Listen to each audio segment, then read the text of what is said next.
ಚುನಾವಣೆಗೆ 2 ದಿನ ಬಾಕಿ ಇರುವಾಗ ಸಿಎಂ ಕುಮಾರಸ್ವಾಮಿ ಆಸ್ಪತ್ರೆಯ ಪಾಲಾಗ್ತಾರೆ ಅನ್ನೋದು ಈಗ ಒಂದು ವದಂತಿ ಸಾಮಾಜಿಕ ಜಾಲತಾಣದಲ್ಲಿ ಹರಿದಾಡ್ತಾ ಇದೆಯಂತೆ. ಅನುಕಂಪದ ಅಲೆಯನ್ನ ಸೃಷ್ಟಿ ಮಾಡೋದಕ್ಕೆ ಈ ತಂತ್ರವನ್ನ ಹಾಗಾದ್ರೆ ರೂಪಿಸಲಾಗಿದೆಯಾ ಅನ್ನೋ ಪ್ರಶ್ನೆ ಕಾಡ್ತಾ ಇದೆ. ಸ್ವತಃ ಈ ವಿಚಾರಕ್ಕೆ ಸಂಬಂಧಪಟ್ಟಂತೆ ಮಾತನಾಡೋದಕ್ಕೆ ಸುಮಲತಾ ಅವರಿದ್ದಾರೆ. ಮೇಡಮ್ ನಮಸ್ತೆ. ನಮಸ್ತೆ ಮೇಡಮ್, ಇದೀಗ ಸಾಮಾಜಿಕ ಜಾಲತಾಣದಲ್ಲಿ ಒಂದು ವದಂತಿ ಹರಿದಾಡ್ತಾ ಇದೆ, ನೀವೆಲ್ಲರೂ ಕೂಡ ಸೇರ್ಕೊಂಡು ಮಾಡ್ತಾ ಇದ್ದೀರಾ ಅನ್ನೋ ಆರೋಪವನ್ನ ಜೆಡಿಎಸ್ ಮುಖಂಡ ಶರವಣ ಕೂಡ ಹೇಳಿದ್ರು. 2 ದಿನ ಬಾಕಿ ಇರುವಾಗ ಸಿಎಂ ಕುಮಾರಸ್ವಾಮಿ ಆಸ್ಪತ್ರೆ ಪಾಲಾಗ್ತಾರೆ ಅಂತ ಹೇಳಿ ಏನ್ ಹೇಳ್ತೀರಾ ಮೇಡಮ್? ನೋಡಿ, ನಾನು ಕ್ಯಾಂಪೇನಿಂಗ್ ಅಲ್ಲಿ ಬಿಸಿ ಇದ್ದೀನಿ. ಸೋಷಿಯಲ್ ಮೀಡಿಯಲ್ಲಿ ಏನ್ ಬರ್ತಿದೆ ಏನ್ ಬರ್ತಾ ಇಲ್ಲ ನನಗಂತೂ ಗೊತ್ತಿಲ್ಲ. ಈಗ ನೀವು ಹೇಳಿದ್ದಕ್ಕೆ ನನಗೆ ಇದು ಕೇಳ್ತಾ ಇದ್ದೀನಿ. ನಾನು ಐ ಹ್ಯಾವ್ ನೋ ಐಡಿಯಾ ಅಲ್ಲಿ ಸೋಷಿಯಲ್ ಮೀಡಿಯಲ್ಲಿ ಯಾರು ಮಾಡ್ತಾರೆ ಏನ್ ಮಾಡ್ತಾರೆ ಅಂತ ಗೊತ್ತಿಲ್ಲ. ಸೋಷಿಯಲ್ ಮೀಡಿಯಾನ ನಾನು ಅಷ್ಟು ಸೀರಿಯಸ್ ಆಗಿ ತಗೊಳಲ್ಲ, ಅದ್ರ ಬಗ್ಗೆ ನಾನು ತಲೆ ಕೆಡ್ಸ್ಕೊಳಲ್ಲ. ಐ ಥಿಂಕ್ ಅವರುನು ಅದನ್ನ ಅಷ್ಟು ಸೀರಿಯಸ್ ಆಗಿ ತಗೋಬಾರ್ದು. ಈಗ ಜೆಡಿಎಸ್ ಮುಖಂಡರು ನೇರವಾಗಿ ಆರೋಪ ಮಾಡ್ತಿದ್ದಾರೆ ಮೇಡಮ್, ಇದು ನೀವು ಮತ್ತೆ ಬಿಜೆಪಿ ಮಾಡಿರುವಂತ ಷಡ್ಯಂತ್ರ ಅಂತ. ಹಿಡಿದು ಬೇರೆ ಎಲ್ಲದಕ್ಕೂ ನಾನೇ ಅಂದ್ರೆ ಒಂದು ಪಬ್ಲಿಸಿಟಿ ಅವ್ರಿಗೆ ಸಿಗೋದು ನನ್ನ ಹೆಸರು ಹೇಳಿದ್ರೆ ಮಾತ್ರ ಅಂತ ಅವ್ರಿಗೆ ಗೊತ್ತಾಯ್ತು. ಹಾಗಾಗಿ ಎಲ್ಲದಕ್ಕೂ ನನ್ನ ಒಂದು ಹೆಸರನ್ನ ಆಡ್ ಮಾಡಿ ಅವ್ರು ಮಾಡ್ತಾರೆ. ಆದ್ರಿಂದ ಅವ್ರಿಗೊಂದು ಅಷ್ಟು ಪಬ್ಲಿಸಿಟಿ ಸಿಗ್ತಾ ಇದೆಯೇನೋ ಗೊತ್ತಿಲ್ಲ, ಮಾಡ್ಕೊಳ್ಳಿ, ಬೇಜಾರಿಲ್ಲ. ಸೋಷಿಯಲ್ ಮೀಡಿಯಾ ಬಗ್ಗೆ I would advise them not to serious ಆಗಿ ತಗೊಂಡು ಹೋಗ್ಬೇಡಿ. ಅಲ್ಲ, ಎಲ್ಲದಕ್ಕೂ ಕೂಡ ನೀವ್ ಹೇಳ್ತಾ ಇದ್ದೀರಾ, ಎಲ್ಲದಕ್ಕೂ ನನ್ನನ್ನೇ ಟಾರ್ಗೆಟ್ ಮಾಡ್ತಿದ್ದಾರೆ ಇವರೆಲ್ಲರೂ ಕೂಡ. ಯಾಕೆ ಈ ತರ ಮಾಡ್ತಿದ್ದಾರೆ ಅಂತ ಹೇಳಿ ಅನ್ಸುತ್ತೆ ನಿಮ್ಗೆ? ಹಲೋ, ಎಲ್ಲದಕ್ಕೂ ನನ್ನೇ ಟಾರ್ಗೆಟ್ ಮಾಡ್ತಿದ್ದಾರೆ ಅಂತ ಹೇಳ್ತಾ ಇದ್ದೀರಾ, ಯಾಕೆ ಈ ರೀತಿ ನಿಮ್ಮನ್ನೇ ಟಾರ್ಗೆಟ್ ಮಾಡ್ತಿದ್ದಾರೆ ಪ್ರತಿಯೊಂದಕ್ಕೂ ಅಂತ ಅನ್ಸುತ್ತೆ ನಿಮ್ಗೆ? ಚುನಾವಣೆ ಅಲ್ವಾ?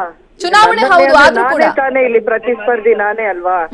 ಮುಖ್ಯವಾಗಿ ಅದು ಸಿಎಂ ಅವರ ಆಗಿರೋದ್ರಿಂದ ಇದೊಂದು ಅವ್ರಿಗೆ ದೊಡ್ಡ ಇಶ್ಯೂ ಆಗ್ಬಿಟ್ಟಿದೆ. ಹಾಗಾಗಿ ನನ್ನ ಹೆಸರನ್ನೇ ಪದೇ ಪದೇ ಅವರು ಎಳೆಯೋಕೆ ನೋಡ್ತಾ ಇದ್ದಾರೆ. ಅಲ್ಲ, ಈಗ ಹೇಳ್ತಾ ಇದ್ದೀರಾ ಬೇರೆಯವರು ಏನ್ ಅನ್ಕೋತಾರೆ, ಇಲ್ಲಿ ಎಲ್ಲ ಕಡೆಯಿಂದಾನು ಸುಮಲತಾ ಅನ್ನೋ ಹೆಸರನ್ನ ಅವರು ಆತರ ಸೇರಿಸ್ಬಿಟ್ರೆ ಏನೋ ಅವ್ರಿಗೆ ಅದ್ರ ಮೂಲಕ ಪಬ್ಲಿಸಿಟಿ ಅಂತ ಅವ್ರು ಫೀಲ್ ಆಗ್ತಿದ್ದಾರೆ. ಅಲ್ಲ, ಸೋಷಿಯಲ್ ಮೀಡಿಯಾದಲ್ಲಿ ಬರೋದಕ್ಕೂ ಕೂಡ ನಿಮ್ಮನ್ನೇ ಇಲ್ಲಿ ನಿಮ್ಮ ಹೆಸರೇ ಹೇಳ್ತಾರೆ ಅಂತ ಹೇಳಿದ್ರೆ ಎಷ್ಟು ಫೋಲಿಶ್ ನೋಡಿ. ಸೋಷಿಯಲ್ ಮೀಡಿಯಾ ಏನು ಒಂದು ಮಹಾಸಾಗರ ಇದ್ದಾಗೆ, ಅದ್ರಲ್ಲಿ ಯಾರ್ಯಾರು ಏನೇನು ಕಂಟ್ರಿಬ್ಯೂಟ್ ಮಾಡ್ತಾರೆ ನಮ್ಗೆ ಗೊತ್ತಿಲ್ಲ, ನಮ್ಗೆ ಟೈಮು ಇಲ್ಲ. ಅಲ್ಲ, ಜನ ಹಾಕೋದಕ್ಕೆ ನೀವ್ ಹೇಗೆ ಹೊಣೆ ಹಾಕ್ತೀರಾ ಅಂತ ಅನ್ಸುತ್ತೆ. ಜನ ಯಾರೋ ಹಾಕ್ತಾರೆ, ಯಾರು ಹಾಕ್ತಾರೆ ಅಂತಾನೂ ಗೊತ್ತಿರಲ್ಲ ನಮ್ಗೆ. ಎಲ್ಲದಕ್ಕೂ ಸುಮಲತಾ ಮಾಡ್ತಾರೆ ಅಂದ್ರೆ ಅಲ್ಲಲ್ಲ, ಸೋಷಿಯಲ್ ಮೀಡಿಯಾ ಅಲ್ಲಿ ಈಗ ನನ್ ಬಗ್ಗೆನೂ ಒಂದಷ್ಟು ಬರ್ತಾ ಇರ್ಬೋದು, ಎಲ್ರ ಬಗ್ಗೆನೂ ಬರುತ್ತೆ. ಒಂದು ಸ್ಟಾರ್ಸ್ ಬಗ್ಗೆನೂ, ಪಬ್ಲಿಕ್ ಪ್ರೊಫೈಲ್ ಇರೋ ಎಲ್ರ ಬಗ್ಗೆ. ಅದು ಒಂದು ಎಲೆಕ್ಷನ್ ಅಂತ ಬಂದ್ಮೇಲೆ ಈಗ ಮೊದ್ಲು ಬರೀ ನ್ಯೂಸ್ ಪೇಪರ್ಸ್ ಅಲ್ಲಿ ಕಾರ್ಟೂನ್ಸ್ ತರ ಬರೋದು, ಒಂದು ಜೆಂಟಲ್ ಸೆಟೈರ್ ಅಂತ. ಈಗ ಸೋಷಿಯಲ್ ಮೀಡಿಯಾ ಅನ್ನೋದು ಟ್ರೋಲಿಂಗು ಅದು ಇದು ನಡೆಯುತ್ತೆ. ಅದನ್ನ ಅಷ್ಟು ಸೀರಿಯಸ್ ಆಗಿ ತಗೊಂಡು ಅದನ್ನ ಒಂದು ಬ್ಲೇಮ್ ಮಾಡಿ ಕುಮಾರಸ್ವಾಮಿ ಅವರು ಕೂಡ ಹೊಣೆ ಆಗಲ್ಲ, ನೀವು ಕೂಡ ಹೊಣೆ ಆಗಲ್ಲ. ಬಟ್ ಈಗಷ್ಟೇ ಜೆಡಿಎಸ್ ಮುಖಂಡ ಶರವಣ ಮಾತನಾಡ್ತಾ ಹೇಳ್ತಾ ಇದ್ರು, ನೇರವಾಗಿ ನಿಮ್ಮ ಹೆಸರನ್ನ ಬಿಜೆಪಿಗರ ಹೆಸರನ್ನ ಎಳೆದು ತಂದ್ರು. ಇವ್ರು ಬಿಟ್ರೆ ಇನ್ ಯಾರು ಮಾಡೋದಕ್ಕೆ ಸಾಧ್ಯ ಅಂತ ಹೇಳಿ ಪ್ರಶ್ನೆ ಮಾಡಿದ್ರು. ಫೂಲಿಶ್ನೆಸ್, ಅದನ್ನ ನಾನು ಒಪ್ಪೋದು ಇಲ್ಲ. ಅವ್ರು ಏನ್ ಬೇಕಾದ್ರೂ ಮಾತಾಡ್ಕೊಳ್ಳಿ. I don't want to comment on that. Okay, ಇನ್ನೇನ್ ಹೇಳ್ತೀರಾ ಮೇಡಮ್? ಇದೆಲ್ಲವನ್ನು ಕೂಡ ಗಮನಿಸ್ತಾ ಇದ್ದೀರಾ, ಮಂಡ್ಯ ಜಿದ್ದಿನ ಕ್ಷೇತ್ರ ಆಗ್ತಾ ಇದೆ.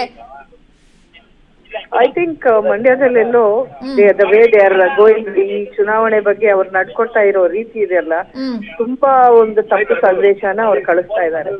ಜನಕ್ಕೆ ತುಂಬಾ ಅದು ಗೊತ್ತಾಗ್ತಾ ಇದೆ. ಜನ ಬೇಜಾರಾಗ್ತಿದ್ದಾರೆ ಈ ರೀತಿಯ ಮಾತುಗಳು ಕೇಳಿ. ಅದು ಆ ಮಾತುಗಳಿಂದ ಅವ್ರಿಗೆ ಆಗ್ತಿದೆ ಅನ್ನೋದು ಅವ್ರಿಗೆ ಯಾಕೆ ಅರಿವಾಗ್ತಾ ಇಲ್ಲ ಅನ್ನೋ ವಿಚಾರ ನನ್ ತುಂಬಾ ಆಶ್ಚರ್ಯ.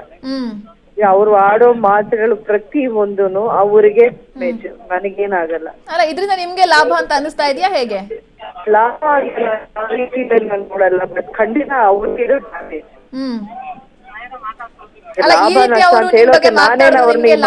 ಮಾತಾಡೋಕೆ ಅಲ್ಲಲ್ಲ, ಈ ಮಾತುಗಳು ಈ ತರ ಮಾತಾಡಿ ಅಂತ ನಾನೇನ ಹೇಳ್ಕೊಟ್ಟ ಅವ್ರಿಗೆ? ನಾನ್ ಮಾಡ್ತಾ ಅದನ್ನು ಬೇಕಾದ್ರೆ ನೆಕ್ಸ್ಟ್ ಅಂತಾರೇನೋ, ನೀವು ನಮ್ಮ ಲೀಡರ್ಸ್ ಕೈಲಿ ಈ ತರ ಮಾತಾಡ್ತಿದ್ರೆ ಅಂತ ಮಾತು ಹೇಳ್ಬೋದೇನೋ. ಇವ್ರು ಆ ಮಟ್ಟಕ್ಕೆ ಹೋಗ್ತಾ ಇದ್ದಾರೆ. Okay madam, thank you madam public TV ಜೊತೆ ಮಾತನಾಡೋದಕ್ಕೆ. ಇದೀಗ ಗೋ ಮಧುಸೂದನ್ ಅವರಿದ್ದಾರೆ. ಸರ್ ನಮಸ್ತೆ. ಸರ್, ನನ್ನ ಧ್ವನಿ ಕೇಳಿಸ್ತಾ ಇದೆಯಾ? ಕೇಳಿಸ್ತಾ ಇದೆ ಮೇಡಮ್. ಸೋಷಿಯಲ್ ಮೀಡಿಯಾದಲ್ಲಿ ಒಂದು ವದಂತಿ ಹಬ್ತಾ ಇದೆ, ಕುಮಾರಸ್ವಾಮಿ ಅವರು 2 ದಿನಗಳ ಮುಂಚಿತವಾಗಿ, ಅಂದ್ರೆ ಎಲೆಕ್ಷನ್ಗೆ 2 ದಿನ ಮುಂಚಿತವಾಗಿ ಆಸ್ಪತ್ರೆ ಪಾಲಾಗ್ತಾರೆ ಅಂತ ಹೇಳಿ ಏನ್ ಹೇಳ್ತೀರಾ? ನೀವು ಮಾಡಿದಂತೆ, ಬಿಜೆಪಿಗರು ಮಾಡಿದಂತ ಷಡ್ಯಂತ್ರ ಅಂತ ಇದು? ನಾವು ಷಡ್ಯಂತ್ರ ಮಾಡಿದ್ದಕ್ಕೋಸ್ಕರ ಅವರು ಆಸ್ಪತ್ರೆ ಸೇರ್ಕೋತಾರಂತ ಮೇಡಮ್. ನೀವೀಗ ಹರಿಬಿಟ್ಟಿರೋದಂತೆ ಸರ್ ಇದು ಸೋಷಿಯಲ್ ಮೀಡಿಯಾದಲ್ಲಿ? ಇಲ್ಲ, ನಾವು ಆ ರೀತಿ ಎಲ್ಲ ಹರಿಬಿಟ್ಟಿಲ್ಲ ಮೇಡಮ್. ಅದು ಸಾಮಾನ್ಯ ಚುನಾವಣೆಗಿಂತ ಮುಂಚೆ ಜೆಡಿಎಸ್ನವರು ಅಳುವಂತದ್ದು ಸ್ವಾಭಾವಿಕ ಇದೆ. ಹ್ಮ್ ದೇವೇಗೌಡರು ಅವರು ಟೌನ್ ನಲ್ಲಿ ಏನೋ ಹಾಕೊಂಡು ಅಳ್ತಾರೆ ಅಂತ ಹೇಳಿ ಎಲ್ಲರೂ ಹೇಳ್ತಾರೆ. ಕುಮಾರಸ್ವಾಮಿ ಅವರು ಅಳ್ತಾರೆ ಅಂತ ಅನ್ನುವಂಥದ್ದನ್ನ ನಾವೀಗ ಅನೇಕ ಬಾರಿ ನೋಡಿದೀವಿ ನಾವು. ಅವರು ಕಳೆದ ಬಾರಿ ಅಸೆಂಬ್ಲಿ ಚುನಾವಣೆಗೂ ಮುಂಚೆ ಅವರು ಅಸ್ತಿತ್ವನ ನಾವು ಕೇಳಿದೀವಿ. ನೀವೆಲ್ಲ ಪ್ರಸಾರ ಮಾಡಿರೋದು ನೆನಪಿರ್ಬೇಕು ನಿಮ್ಗೆ. ಕೇವಲ ಈಗ 9 ತಿಂಗಳ ಮುಂಚೆ ಅವರು ಚುನಾವಣೆಗಿಂತ ಮುಂಚೆ ಅಸ್ತಿತ್ವ ನೀವೆಲ್ಲ ನೋಡಿದಿರಿ ಅಂತ ಅನ್ಸುತ್ತೆ. Okay sir, thank you sir public TV ಜೊತೆ ಮಾತನಾಡೋದಕ್ಕೆ.